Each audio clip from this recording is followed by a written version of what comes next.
Hola amigos, el relato de hoy fue escrito por el fabuloso Sir Arthur Conan Doyle, el caso de Lady Sannox. Las relaciones entre Douglas Stone y la conocidísima Lady Sannox eran cosa sabida tanto en los círculos elegantes a los que ella pertenecía en calidad de miembro brillante, como en los organismos científicos que lo contaban a él entre sus más ilustres colegas. Por esta razón, al anunciarse cierta mañana que la dama había tomado de una manera resuelta y definitiva el velo de religiosa y que el mundo no volvería a saber más de ella, se produjo, como es natural, un interés que alcanzó a muchísima gente.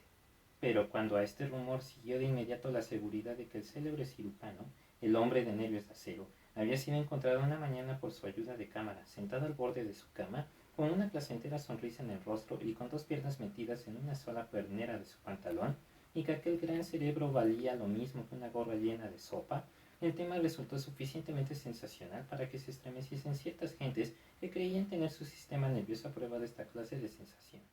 Douglas Stone fue en su juventud uno de los hombres más extraordinarios de Inglaterra. La verdad es que apenas si podía decirse, en el momento de ocurrir este pequeño incidente, que hubiese pasado esa juventud, porque solo tenía entonces 39 años. Quienes lo conocían a fondo sabían perfectamente que, a pesar de su celebridad como cirujano, Douglas Stone habría podido triunfar con rapidez aún mayor en una docena de actividades distintas. Podría haberse abierto el camino hasta la fama como soldado o haber forcejeado hasta alcanzarla como explorador. Podía haberla buscado con empaque y solemnidad en los tribunales, o bien habérsela construido de piedra y hierro actuando de ingeniero. Había nacido para ser grande, porque era capaz de proyectar lo que otros hombres no se atrevían a llevar a cabo, y mucho menos de proyectar. Nadie la alcanzaba en cirugía. Su frialdad de nervios, su cerebro y su intuición eran cosa fuera de lo corriente. Una y otra vez, su bisturí alejó la muerte, aunque al hacerlo hubiese tenido que rozar las fuentes mismas de la vida, mientras sus ayudantes empalidecían tanto como el hombre operado. ¿No queda aún en la zona del sur de Melbourne Road y del norte de Oxford Street el recuerdo de su energía, de su audacia y de su plena seguridad en sí mismo? Tan destacados como sus virtudes eran sus vicios, siendo además infinitamente más pintorescos. Aunque sus rentas eran grandes, y aunque era, en cuanto a ingresos profesionales, el tercero entre todos de Londres, todo ello no le alcanzaba para el tren de vida en el que se mantenía. En lo más honrado de su complicada naturaleza había una abundante vena de sensualidad, y Douglas Stone colocaba todos los productos de su vida al servicio de la misma. Era esclavo de la vista, del oído, del tacto y del paladar. El aroma de los vinos añejos, el perfume de lo raro y exótico, las curvas y tonalidades de las más finas porcelanas de Europa se llevaban en río de oro al que él daba rápido curso.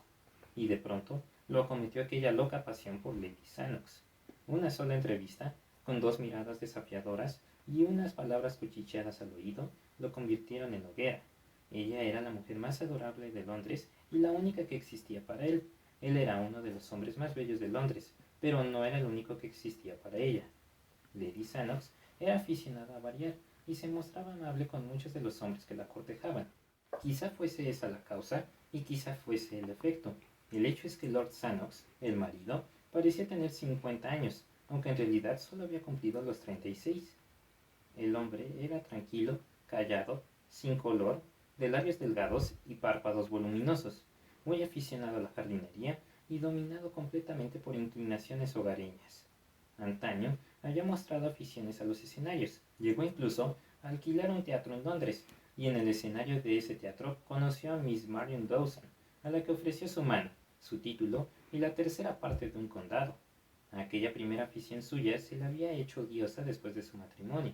No se lograba convencerle de que mostrase ni siquiera en representaciones particulares el talento de actor que tantas veces había demostrado poseer. Era más feliz con una asadilla y con una regadera entre sus orquídeas y crisantemos. Resultaba problema interesantísimo el de saber si aquel hombre estaba desprovisto de completo de sensibilidad o si carecía lamentablemente de energía. ¿Estaba acaso enterado de la conducta de su esposa y la perdonaba? ¿O era un hombre ciego, caduco y tonto? Era ese un problema propio para servir de pábulo a las conversaciones en los saloncitos coquetones en que se tomaba el té y en las ventanas aledizas de los clubes, mientras se saboreaba un cigarro.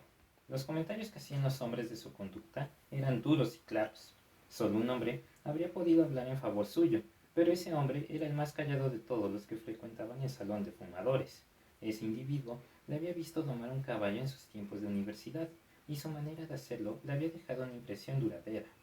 Pero cuando Douglas Stone llegó a ser el favorito, cesaron de una manera definitiva todas las dudas que se tenían sobre si Lord Lennox conocía o ignoraba aquellas cosas. Tratándose de Stone, no cabían subterfugios, porque, como era hombre impetuoso y violento, dejaba de lado las precauciones y toda discreción. El escándalo llegó a ser público y notorio. Un organismo doctor hizo saber que había borrado el nombre de Stone de la lista de sus vicepresidentes. Hubo dos amigos que le suplicaron que tuviese en cuenta su reputación profesional. Douglas Stone abrumó con su soberbia a los tres y gastó 40 guineas en una jorca que llevó de regalo a su visita a la dama. Él la visitaba todas las noches en su propia casa y ella se paseaba por las tardes en el coche del cirujano. Ninguno de los dos realizó la menor tentativa para ocultar sus relaciones, pero se produjo al fin un pequeño incidente que las interrumpió. Era una noche de invierno, triste, muy fría y ventosa. Ululaba el viento en las chimeneas y sacudía con estrépito las ventanas. A cada nuevo suspiro del viento oíase sobre los cristales un tintineo de la fina lluvia que tamborileaba en ellos, apagando por un instante el monótono sonido del agua que caía en los aleros. Douglas Stone había terminado de cenar y estaba junto a la chimenea de su despacho, con una copa de rico porto sobre la mesa de malaquita que tenía a su lado.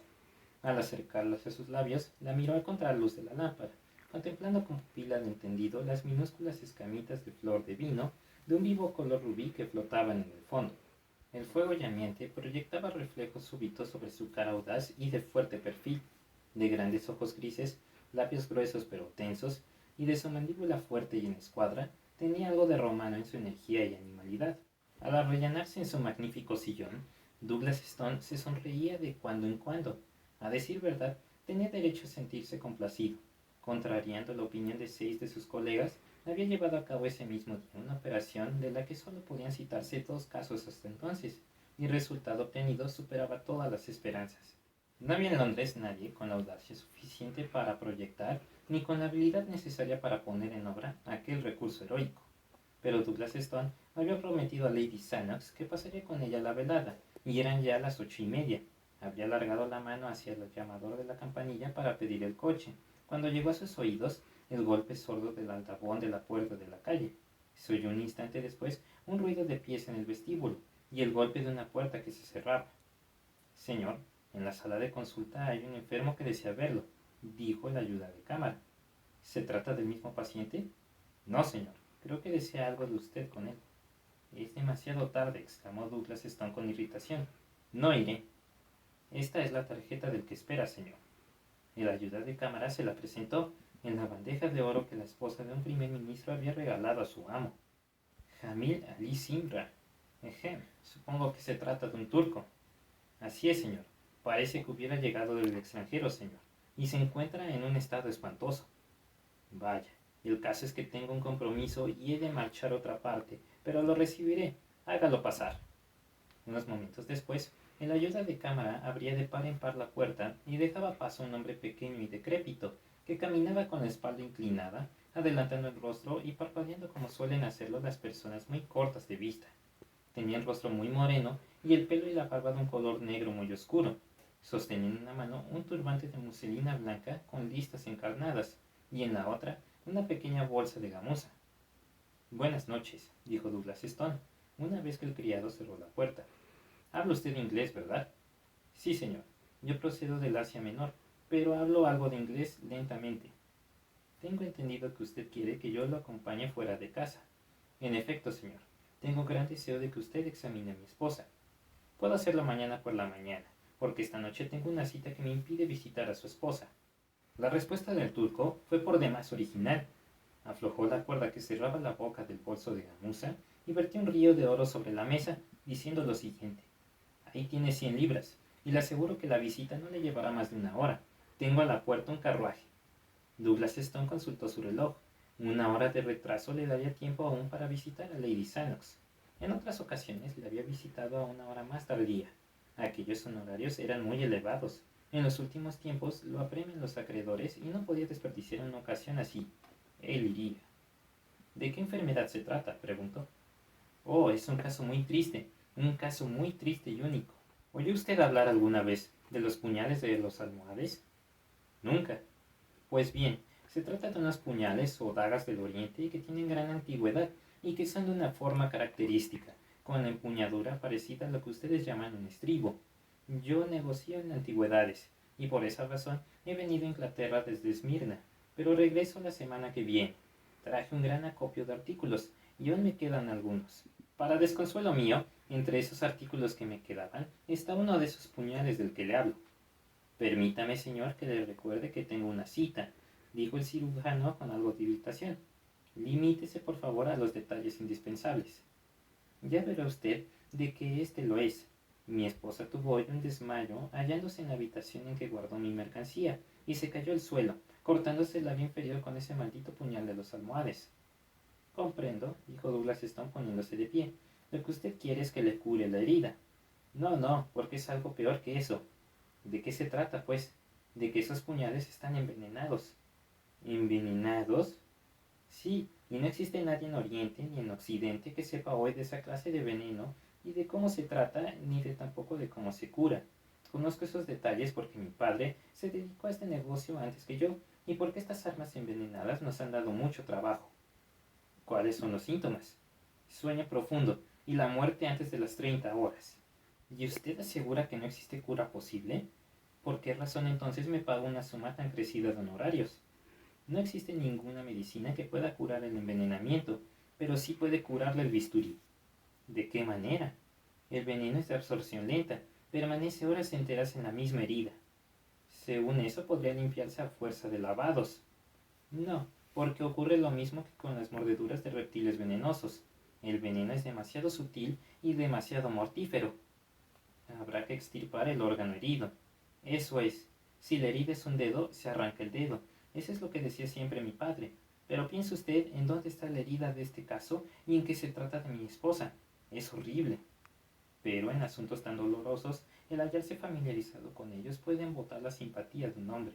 Para Douglas Stone, aquel caso era ya interesante, e hizo a un lado como cosa sin importancia las débiles objeciones del marido, diciendo con brusquedad: por lo que se ve, no hay otra alternativa. Es preferible perder un labio a perder una vida. Sí, reconozco que eso que se dice es cierto.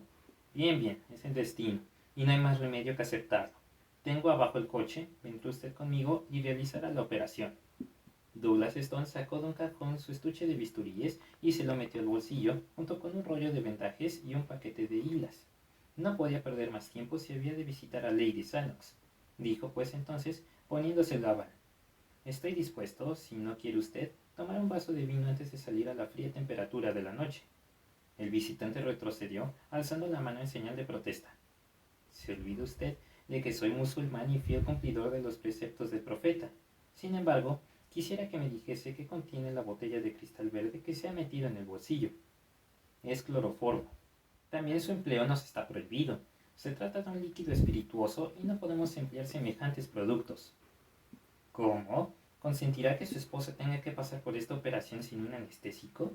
Oh, señor, ella no se dará cuenta de nada. La pobre está sumida ya en un sueño profundo, el primer efecto de esta clase de veneno. Además, le hice tomar nuestro propio opio de Esmirna. Vamos, señor, porque ha transcurrido ya una hora.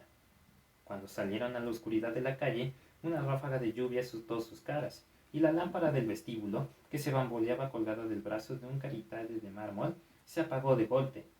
La ayuda de cámara, Pym, cerró la pesada puerta empujando con todas sus fuerzas para vencer la resistencia del viento, mientras los dos hombres avanzaban con cuidado hasta la luz amarilla que indicaba el sitio donde esperaba el coche. Unos momentos después, rodaban con estrépito hacia su punto de destino. ¿Está lejos?, preguntó Douglas Stone. Oh, no, vivimos en un lugar muy tranquilo próximo a Euston Road. El cirujano oprimió el resorte de su reloj de repetición y escuchó los golpecitos que le anunciaron la hora. Eran las 9:15. Calculó las distancias y el poco tiempo que le llevaría una operación tan sencilla. Para las 10 tenía que llegar a casa de Lady Sannox.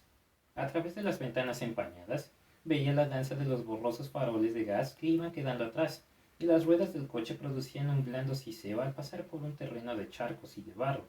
Frente a Douglas Stone, blanqueaba débilmente en la oscuridad el turbante de su cliente.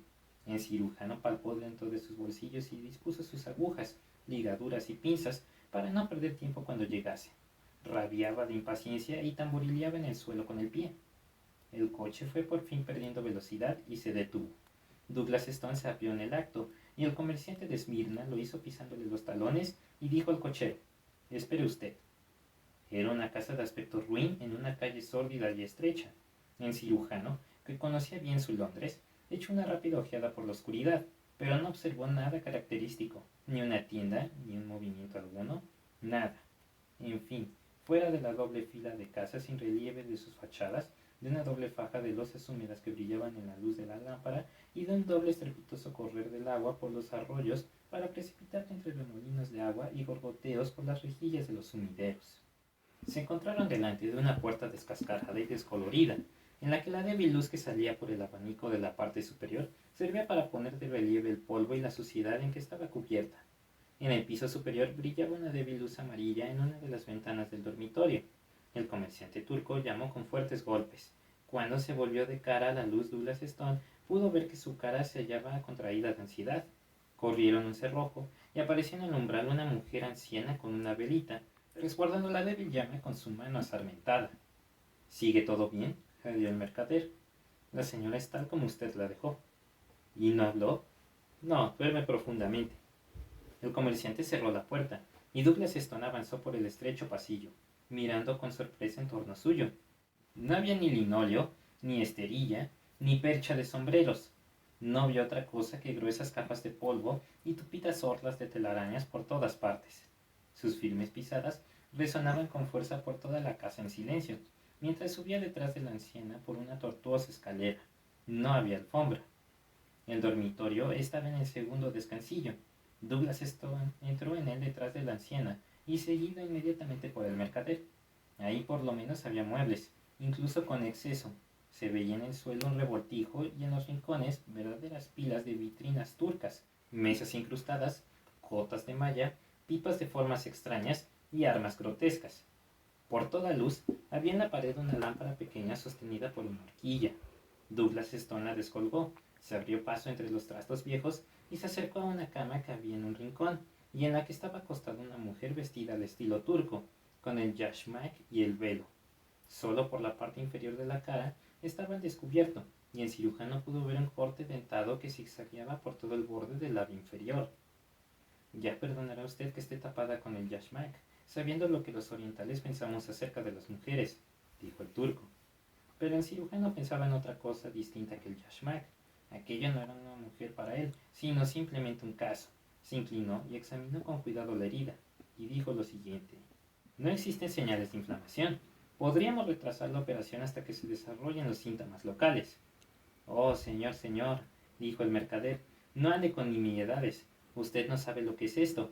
Esa herida es mortal. Yo sí que lo sé, y le doy la seguridad de que es absolutamente indispensable operar. Solo el bisturí puede salvarle la vida». «Sin embargo, yo me siento inclinado a esperar», dijo Douglas Stone. «Basta ya», exclamó irritado el turco. «Cada minuto que pasa tiene importancia, y yo no puedo permanecer aquí viendo cómo se va muriendo mi esposa. No me queda más que dar a usted las gracias por haber venido y marchar en busca de otro cirujano antes de que sea demasiado tarde». Douglas Stone vaciló. No era agradable tener que devolver las 100 libras, pero si dejaba abandonado el caso tendría que hacerlo. Y si el turco estaba en lo cierto y la mujer fallecía, la posición de Douglas delante del juez de investigación podría resultar embarazosa.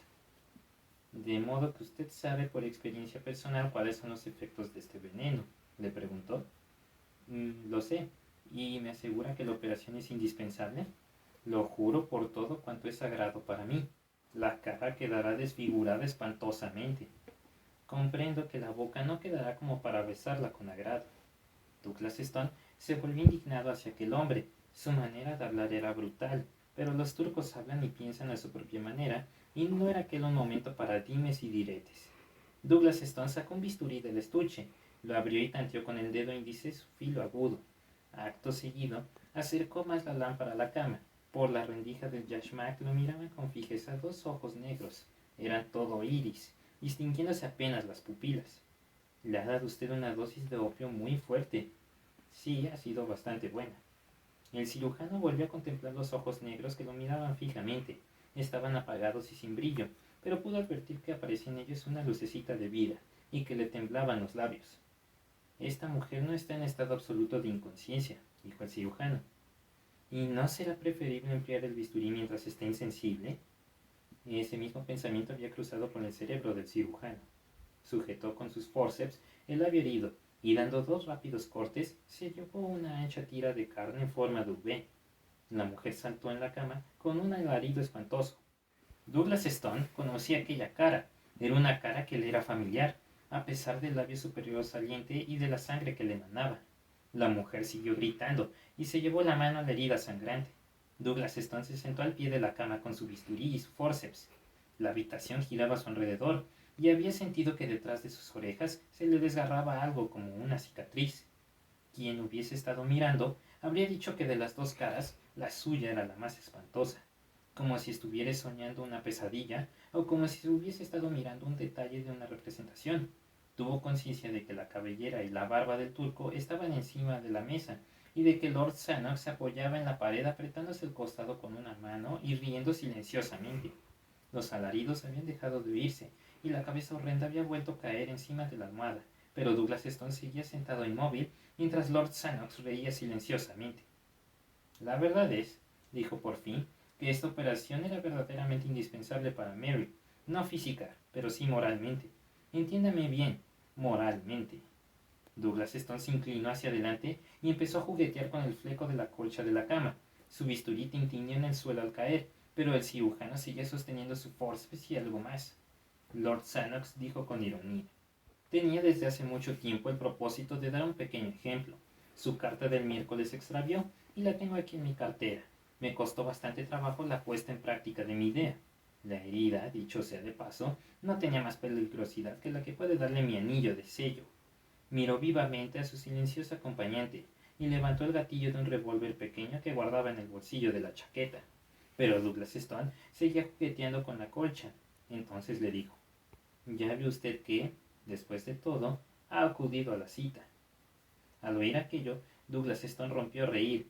Fue la suya una risa larga y ruidosa. Quien no se reía era ahora Lord Sannox. Sus facciones se aguzaron y cuajaron con una expresión parecida a la del miedo. Salió de puntillas de la habitación. La anciana esperaba afuera.